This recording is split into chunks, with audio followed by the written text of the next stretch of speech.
Okay, so you write not just historical romance, but you also write fantasy romance and paranormal stuff. What draws you into a story? And like, do you know going in what genre it's going to be, or do you kind of, does the story tell you as you're writing it? I start with character archetypes first, and before I get any story beats down, there's usually a couple of like high intensity emotional moments I want to have happen. So Hmm. like for Mr. Warren's Profession, spoiler alert, I knew I wanted there to be a boiler explosion. And I was like, Ooh. okay, what kind of plot do I have to build around that to make that happen and make sense? Do you know why you wanted there to be a boiler explosion? That I don't know. That I can't explain. I just I was just like, you know what? We'll really make this hit boiler explosion. We'll get the big dramatic set piece. We'll get like the emotional, is he gonna be okay? Is he gonna make it? We'll get the worrying separated by time and distance. We'll get the this concern for this other person is consuming my every waking moment, but because of the constrictions of our society, I can't even pretend that I know him. Like, Yeah. just that. So I knew I wanted that kind of high octane emotional moment. And then the rest kind of fell into place like, well, now it has to be at a textile mill, of course. I love that. I love that idea. And that it gives you so much momentum to start with that really big moment. This is a question that reveals a lot about me. I don't know if it will reveal a lot about you, but on your website you have a Patreon, and a part of your Patreon is that you offer your drawer fic, which is like stuff that you started writing and it's your unedited work that you're offering up to your Patreon subscribers. And I hearing about that had so much anxiety of like, oh my gosh, you're letting people read that?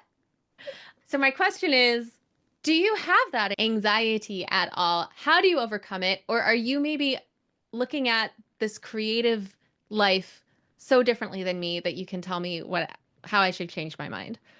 I think it's partially a difference of perspective and partially if someone has gone through the trouble of subscribing to the Patreon, they're already on my team. So like it's less the work being judged by the general public and more the work being judged by a friend, if that makes sense. Mm, yeah, that's lovely. So like it's also the drawer fic that's going up of the three going on four stories I've posted thus far, only one of him after posting have I been like, maybe I can fix this.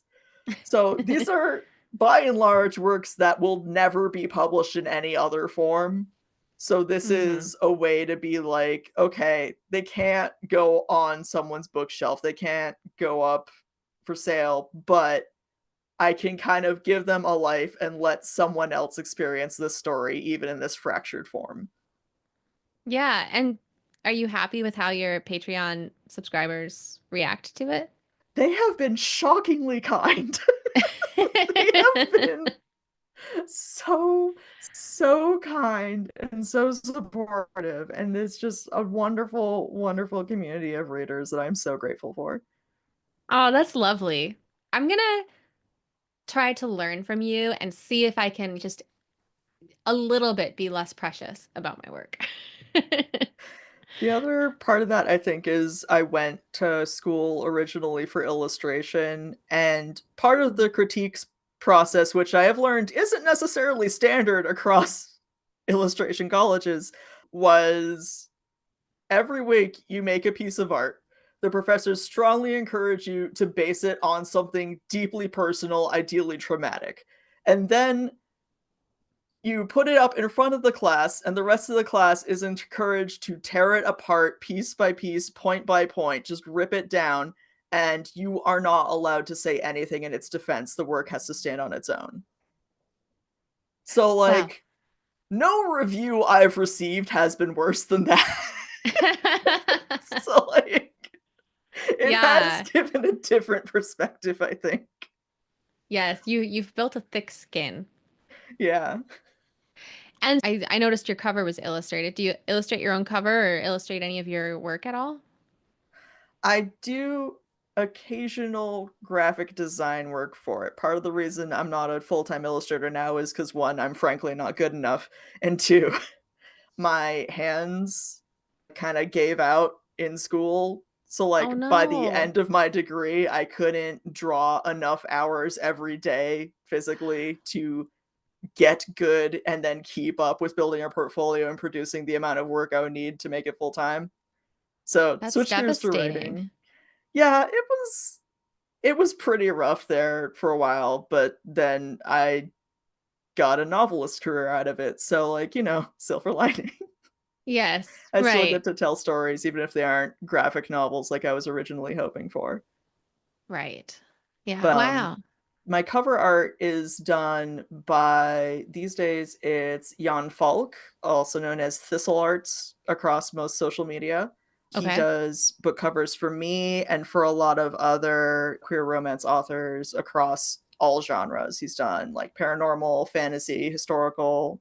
He Yeah. can, and honestly, watching him work has been inspiring because like few people have the drive he does to continually improve. Like even across just my covers, like the way his work has evolved from the first cover I've commissioned to my most recent one, it's like an absolutely incredible amount of progress in like 3 years. It's insane.